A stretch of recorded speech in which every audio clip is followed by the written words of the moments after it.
Voilà, quels sont, selon vous, les avantages et les inconvénients de chacune des annonces? Et si on fait un rapide tour de table, quelle est celle que vous garderiez? C'est un constat que nous faisons en rencontrant les entreprises, c'est que la difficulté actuelle, c'est le recrutement. Donc l'idée a été de proposer 2 ateliers. Donc sur le premier atelier, c'est de pouvoir travailler sur des offres d'emploi concrètes. Quelle est celle, à votre avis, la plus appropriée pour ce poste? Et ensuite, le deuxième atelier qui est après, c'est comment diffuser cette offre. Parce que on a tous plus ou moins nos canaux de diffusion, mais il en existe pléthore. Qu'aujourd'hui, on ne peut plus se contenter d'un mode de sourcing. On est obligé, je dirais, d'ouvrir un maximum. Ça permet de se confronter en fonction des différents secteurs d'activité.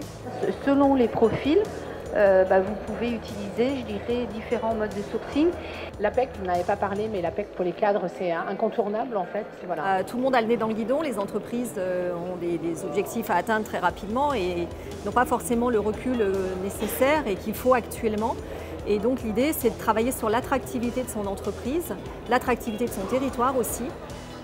Suite aux 2 ateliers, un job dating est proposé par le salon RSD3. L'idée, c'est de pouvoir en direct recevoir sur le salon des candidats que les entreprises pourront utiliser ce qu'elles auront vu lors des ateliers de façon très pratico-pratique.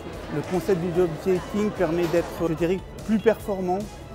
On a la personne en visu, elle n'a rien à perdre sur un entretien et donc ça permet aussi d'avoir les gens au naturel.